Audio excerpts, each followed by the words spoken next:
Pemerintah memastikan tidak akan menaikkan besaran cukai rokok untuk tahun 2026.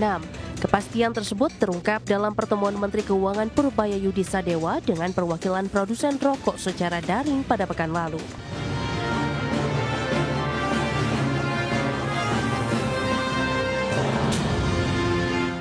Ya, Kementerian Keuangan memastikan tidak akan menaikkan cukai rokok untuk tahun 2026 mendatang. Menteri Keuangan Purbayayudi Sadewa menyebutkan langkah tersebut diambil setelah pemerintah menyerap aspirasi dari industri rokok. Pemerintah memastikan tidak akan menaikkan besaran cukai rokok untuk tahun 2026. Kepastian tersebut terungkap dalam pertemuan Menteri Keuangan Purbayayudi Sadewa dengan perwakilan produsen rokok secara daring pada pekan lalu. Keputusan menahan kenaikan cukai rokok tersebut merupakan hasil dari aspirasi yang disampaikan oleh pebisnis rokok kepada pemerintah. Purbaya menegaskan kebijakan menahan kenaikan cukai juga akan memastikan kebijakan pemerintah akan tetap mendorong pertumbuhan industri dalam negeri. Purbaya menegaskan kebijakan menahan kenaikan cukai juga untuk memastikan kebijakan pemerintah akan tetap mendorong pertumbuhan industri dalam negeri. Tapi satu hal yang saya diskusikan dengan mereka, apakah saya perlu merubah tarif cukai ya? Tahun 2026, mereka bilang asal nggak dirubah udah cukup. Ya udah, saya nggak rubah. Tadinya padahal saya mikir mau nurunin. Dia minta saya, ya udah. Dia bilang udah cukup, ya udah. Dan salahin mereka aja sendiri. Salah mereka itu nyesel. Tahu gitu minta turun. Untungnya dia minta konstan aja. Ya udah, kita nggak naikin. Jadi tahun 2006 tarif cukai tidak kita naikin. Purbaya menegaskan saat ini fokus pemerintah adalah memberantas peredaran rokok ilegal. Hal itu karena produk ilegal tidak membayar cukai hingga menyebabkan kebocoran dalam pendapatan negara. Terkait hal tersebut, Kementerian Keuangan pun akan menyusun satu sistem khusus bagi industri hasil tembakau agar tercipta sistem sentralisasi industri rokok. Dari Jakarta, Rarjo Patmo, IDX Channel. Ya, pemirsa, untuk membahas tema kita kali ini, resmi pemerintah tahan kenaikan cukai rokok di tahun 2026. Kita sudah tersambung melalui Zoom bersama dengan Bapak Beni Wahyudi. Beliau adalah Ketua Umum Gabungan Produsen Rokok Putih Indonesia, Gaprindo. Kemudian juga ada Bapak M. Rizal Taufikur Rahman, Kepala Pusat Makroekonomi dan Keuangan Indef. Langsung saja kita sapa ini. Halo Pak Beni, apa kabar Pak? Halo, kabar baik Mas Pras. Terima kasih atas waktu yang disempatkan Pak Beni. Dan juga halo, apa kabar Pak Rizal? Baik, alhamdulillah sehat Mas Pras, terima kasih. Baik, terima kasih juga atas waktu yang disempatkan. Sebelum membahas lebih jauh, Pak Beni, bagaimana Anda melihat begitu kabar yang sudah disampaikan Pak Purbaya tadi bahwa tahun depan begitu tidak ada kenaikan cukai rokok? Apakah ini menjadi angin segar nih bagi pelaku industri rokok di dalam negeri, Pak Beni? Ya, pertama-tama kami memberikan apresiasi yang setinggi-tingginya kepada pemerintah, khususnya Bapak Menteri Keuangan, Bapak Purbaya, atas pernyataannya untuk tidak menaikkan cukai atau istilah beliau itu konstan. Karena hal ini sejalan juga dengan permintaan kami melalui surat kepada beliau untuk melakukan moratorium kenaikan cukai selama 3-4 tahun ke depan. Baik, tapi kalau misalnya kita lihat dan review terkait dengan perkembangan cukai rokok selama ini, bagaimana Pak Beni Anda melihatnya? Ya, memang kalau kita lihat kenaikan cukai 4-5 tahun terakhir ini sudah sangat luar biasa ya. Bahkan ketika COVID pada tahun 2020, awal COVID pada tahun 2020, cukai itu naik 23,5%. Kemudian pada tahun-tahun berikutnya, pada tahun 2001, 2021, 2022 itu naik masing-masing 12,5%, dan pada tahun 2023, 2024 naik masing-masing 10%. Jadi total kenaikan cukai selama kurun waktu tersebut sudah 67,5%. Khusus untuk sigaret putih mesin di bawah Gaprindo itu kenaikannya lebih tinggi lagi, bahkan mencapai 89%. Demikian. Baik, nah Pak Rizal, lantas bagaimana kalau kita lihat dari sisi pelaksanaan kebijakan cukai rokok sendiri di Indonesia? Anda melihat bagaimana? Apakah memang kebijakan ini sudah tepat? Ada wacana tadi untuk melakukan moratorium, tidak menaikkan dulu cukai rokok dari Kementerian Keuangan tadi sudah disampaikan oleh Pak Purbaya di tahun 2026 ini Pak Rizal. Ya, saya kira kita mengapresiasi ya Menteri Keuangan mencoba mereview ulang ya kebijakan-kebijakan utamanya ke sektor-sektor yang padat karya ya. Karena rokok itu industri rokok itu salah satu industri yang padat karya gitu ya. Dan kita juga tahu ada beberapa perusahaan yang pelan-pelan namun pasti juga mengalami mundur gitu ya, kemunduran ya. Bahkan mengalami PHK gitu. Oke. Nah, jadi saya kira kalau kita lihat review 5 tahun terakhir misalnya pelaksanaan cukai rokok ya dengan menaikkan CHT misalnya rata-rata 10% pada 2023 sampai 2024. Kemudian juga lalu membekukan di tahun 2025 misalnya dengan ditetapkan dengan PMK 96 2024 kemudian 97 gitu ya. Kemudian membekukan lagi misalnya 2026 ya oleh Pak Menteri yang baru gitu Pak Purbaya ini, maka regulasi ini tentu akan mempengaruhi terhadap kinerja dari sektor industri rokok gitu ya dan tembakau. Oke. Dan tentu ini akan berimplikasi terhadap apa gitu ya. Tentu saja kalau kita bicara rokok itu kan pasti ada dua aspek gitu ya, tidak hanya dari sisi cukai pendapatan atau penerimaan negara, tapi biasanya erat kaitan dengan kesehatan gitu ya, biasanya gitu ya. Oke. Tapi saya tidak ingin bahas itunya, tapi yang paling pasti adalah bahwa dari progres sisi regulasi ya kenaikan cukai ini memunculkan banyak konsistensi tujuan dari pengendalian rokok itu sendiri gitu. Karena ketika cukai rokok dinaikkan itu juga tidak menurunkan konsumsi rokok gitu ya. Nah, itu yang bahkan mendorong tingginya rokok ilegal gitu ya. Oke. Inilah yang kemudian justru kalau kemudian dibenahi, ditata lagi, tidak hanya tidak menaikkan cukai rokok, tapi saya kira menata ulang gitu ya, atau terutama yang ilegal ya, rokok ilegal ini yang karena itu juga tentu bisa jadi sumber penerimaan dibandingkan dengan menaikkan cukai gitu.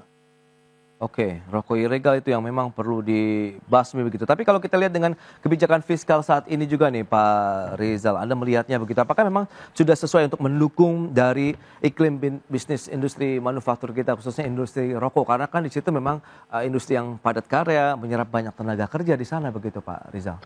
Ya, saya kira kan memang industri rokok ya, tembakau, olahan, salah satu industri yang cukup kuat ya, baik keterkaitan ke hulunya maupun ke hilirnya di Indonesia ya. Bahkan dari sisi stabilitas usaha dan tenaga kerja juga saya kira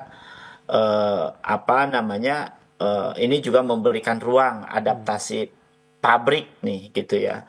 Namun karena tadi penerimaan cukai dari tembakau ini cukup besar ya, hampir 95%, maka ruang fiskal pusat daerah misalnya berpotensi lebih ketat lagi nih ya, tanpa kenaikan tarif nih gitu ya. Jadi memang pertumbuhan jangka pendek tetapi mengorbankan sebagian potensi penerimaan sinyal pengendalian di konsumsi. Saya kira pilihan ini akan lebih mengamankan di industri rokok gitu ya. Namun kompensasi memang lagi-lagi gitu ya, karena kan pasti mengkompensasi gitu. Tapi saya kira tadi ada solusi di mana penataan rokok yang ilegal. Yang kedua juga saya kira perlu juga didorong penerimaan dari sumber-sumber selain dari cukai gitu ya. Dan tentu ini juga akan memberikan ruang fiskal yang pelan-pelan gitu ya, akan pada keseimbangan atau juga pada fiskal yang jauh lebih prudent gitu. Oke, dan kita tahu salah satu concern seperti yang sudah Pak Rizal sampaikan dari industri rokok adalah peredaran rokok ilegal gitu. Dengan diharapkannya memang ada moratorium atau tidak ada kenaikan cukai rokok ini bisa mengurangi lah pangsa pasar dari rokok ilegal dengan artian rokok yang resminya pun tidak mengalami kenaikan harga. Kita akan bahas lebih jauh nanti di segmen berikutnya Pak Beni dan juga Pak Rizal. Kita akan jeda sebentar ya. Dan pemirsa kami akan segera kembali usai pariwara berikut ini. Ya, Anda masih menyaksikan Market Review pemirsa, dan berikut ini kembali kami sampaikan sejumlah data seperti apa, seperti yang bisa Anda saksikan juga di layar televisi Anda. Kita akan cermati bagaimana dengan besaran kenaikan rata-rata dari cukai hasil tembakau. Ini kita lihat range-nya dari tahun 2020 sampai dengan 2025 yang tadi sudah disampaikan 0% tahun ini dari 23%, kemudian turun 12,5% 2021, 2022 12%, kemudian 2023 10% sampai dengan 2024 dan sekarang 0%, dan diharapkan tahun depan pun juga tadi sudah ditentukan tidak ada kenaikan dari cukai. Dan kita akan cermati dari sisi realisasi penerimaan cukai ini seperti apa. Ya, kita akan cermati bersama untuk realisasi penerimaan cukai di tahun 2020 170,2 triliun, di tahun 2021 sampai dengan 2022 trennya naik begitu sampai dengan 218 triliun, tahun 2023 ada penurunan menjadi 213,5 triliun, dan di tahun 2024 kemarin naik lagi menjadi 216,9 triliun rupiah untuk realisasi penerimaan cukai hasil tembakau. Dan selanjutnya kita akan lihat dari sisi bagaimana produksi rokok di Indonesia dari tahun 2020 sampai dengan tahun 2024. Ya, memang sempat mencapai posisi tertinggi di 334,84 miliar batang itu di tahun 2021. Kemudian cenderung turun sampai dengan 2024 317,38 miliar batang untuk rokok di Indonesia. Itu dia beberapa data yang sudah kami sampaikan. Kita lanjutkan kembali perbincangan tentunya bersama dengan Bapak Beni Wahyudi, kemudian juga Bapak Rizal Taufikur Rahman. Baik, dengan beberapa data tadi yang sudah disampaikan. Nah, Pak Beni, apakah Anda melihat dengan kebijakan tidak ada kenaikan cukai begitu ya untuk rokok begitu atau cukai hasil tembakau di tahun depan ini, kalau misalnya Pak Rizal tadi sudah menyampaikan memang ada concern juga nih bisa memberantas atau paling tidak meminimalisasi lagi peredaran rokok ilegal di Indonesia begitu Pak Beni, silakan. Ya, memang dengan tidak adanya kenaikan atau moratorium cukai dan HJE, kami berharap juga memberikan tekanan kepada rokok ilegal. Oke. Karena rokok ilegal ini sudah sangat luar biasa ya. Angka-angkanya juga sudah cukup tinggi. Mungkin angka resmi terakhir itu pada tahun 2023 itu sudah mencapai 6,7%. Mungkin sekarang sudah di atas 10%. Bahkan kalau dari peneliti Indodata itu sudah di atas 40%. Ya, dengan adanya moratorium kita harapkan ya rokok ilegal bisa ditekan, karena terus terang saja kami pengusaha legal ini membayar pungutan pemerintah pusat maupun daerah itu di atas 75%, cukai 57%, kemudian ada lagi PPN 9,9%. Bukan 11, kalau rokok itu 9,9%, kemudian juga ada pajak daerah atau pajak tembakau. Jadi 75%. Padahal yang yang ilegal tidak membayar sama sekali. Oleh karena itu mereka sangat mempunyai keleluasaan untuk memproduksi dengan harga murah dan kualitas juga mungkin lebih bagus. Jadi kita harapkan itu menjadi peluang untuk memberantas rokok ilegal. Dengan memberantas rokok ilegal sebenarnya juga konsumsi rokok akan turun, karena sekarang ini walaupun konsumsi rokok turun, konsumsi produksi ilegalnya naik, kan totalnya tetap tinggi. Jadi ada keuntungannya. Ya, dari aspek kesehatan juga konsumsi rokok akan berkurang atau menurun, kemudian juga dari segi penerimaan. Karena terus terang juga bahwa pada saat ini mungkin sudah terlalu tinggi sehingga kalau dinaikin lagi penerimaan akan cenderung turun, barangkali seperti itu. Oke. Nah, Pak Rizal, lantas kalau kita bicara mengenai kenaikan rata-rata cukai hasil tembakau ini kan besarannya turun terus begitu, bahkan 0% tahun ini dan tahun depan juga tidak akan jauh berbeda. Bagaimana dari sisi penerimaan negara begitu, dari sisi cukai begitu, menurut Anda ini nanti akan ada satu titik balik begitu, keseimbangan dari poin ataupun pintu lain begitu untuk penerimaan negara cukai rokok yang tidak naik begitu tahun ini dan juga tahun depan, Pak Rizal? Ya, saya kira dari sisi konsistensi ya pemerintah memang sudah membaca sinyal ya setelah 3 tahun kenaikan yang cukup besar gitu ya, dan juga kemudian ternyata diikuti oleh rokok ilegal yang juga tinggi begitu ya. Dan kemudian indikator ilegal serta menekan tenaga kerja kan jadi anomali gitu ya. Sisi lain naik tapi tekanan terhadap tenaga kerja juga semakin memburuk gitu ya.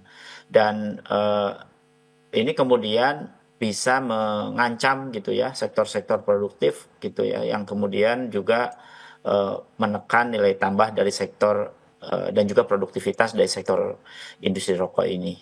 Nah, tentu tujuan konsistensi gitu ya, kesehatan memang mesti seimbang gitu ya, karena biasanya rokok itu dengan tujuan kesehatan ya, ada aspek itunya gitu ya.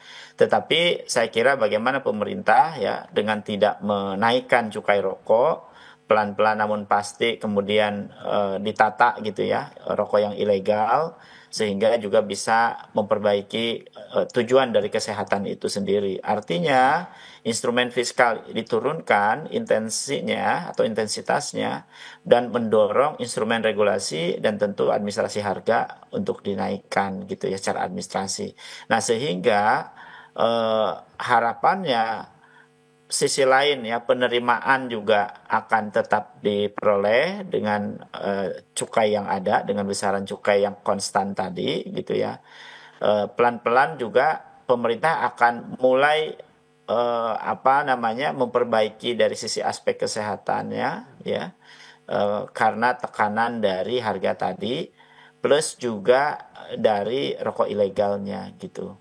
Nah, sehingga penerimaan pemerintah bisa jadi dua kali sebenarnya gitu, cukai yang ada plus juga nanti dari rokok ilegal yang kemudian ditata gitu ya, yang kemudian itu kan dapat juga penerimaan untuk negara kan kalau rokok ilegal itu ada 3 jenis kan gitu ya, ada yang memang tanpa cukai, ada yang cukainya bukan menggunakan cukai atau cukai palsu lah kira-kira begitu ya. Kalau rokoknya sih sama gitu ya, atau juga mirip lah gitu ya. Dan ketiga kan impor ya, rokok impor yang kemudian tanpa ada cukainya gitu. Nah, ini yang kemudian harus ditata gitu ya, dan kalaupun kemudian ditata dengan baik begitu ya, maka akan tentu akan mendapatkan penerimaan bagi pemerintah gitu ya, di tengah memperbaiki kinerja dari sektor industri rokok ini. Baik. Nah, Pak Beni, menarik kalau kita cermati begitu. Tantangan dari industri rokok nasional sendiri begitu, selain rokok ilegal, kemudian tadi ada juga disebutkan Pak Riza cukai palsu, kemudian rokok impor. Nah, ini bagaimana menurut Anda? Apakah itu sebenarnya masih bisa diatasi? Apalagi dengan ada momentum dari tidak ada kenaikan cukai rokok di tahun depan ini, kita bisa mengejar target yang lebih tinggi lagi atau bagaimana, Pak Beni? Ya, tetap kalau menurut saya common enemy-nya untuk rokok itu baik dari aspek kesehatan maupun aspek penerimaan negara, juga aspek industri adalah rokok ilegal. Jadi kalau penurunan ataupun tidak ada kenaikan cukai dan harga jual eceran ini dibarengi dengan pemberantasan rokok ilegal sampai ke akarnya, artinya sampai ke hulunya. Ada dua juga kalau rokok ilegal tuh, ada yang dari dalam negeri juga cukup banyak, dan dari dalam negeri juga ada yang cukup besar, ada mesin segala macam. Nah, saat ini pemberantasan rokok ilegal hanya di hilir. Kalau menurut saya kesannya hanya di hilir, di pedagang, di distributor, belum sampai ke pabriknya yang mempunyai mesin yang cukup besar juga. Kami mengharapkan Satgas rokok ilegal yang saat ini sudah dibentuk pemerintah bisa secara intensif lagi memberantas rokok ilegal. Juga rokok ilegal yang datang dari luar, yang tidak membayar cukai sama sekali. Ini yang paling penting sebenarnya, harus ada itu. Sehingga kalau dengan demikian, maka industri juga akan pulih lagi, kemudian juga konsumsi rokok akan turun karena tidak ada rokok ilegalnya. Jadi yang dihitung kan hanya rokok legalnya saja.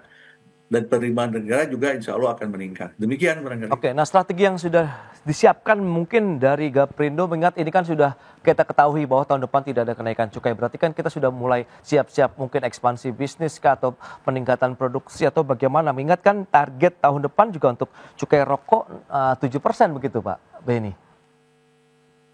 Iya, kenaikan cukai target 7% tidak mesti juga akan langsung mengangkat produksinya ya. Mungkin produksi akan sedikit naik, tetapi bagi kami 3 tahun ke depan itu kalau memang tidak ada atau adanya moratorium akan memberikan napas untuk melakukan recovery. Oke, baru recovery berarti ya Pak ya?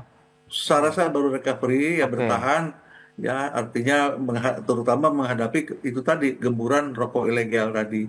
Ya kalau kami melihatnya seperti itu, dan dengan industri di dalam negeri cukup kuat dan bisa recovery, kami juga bisa lebih mendorong ekspor karena pada umumnya anggota Gaprindo ini melakukan ekspor yang cukup besar.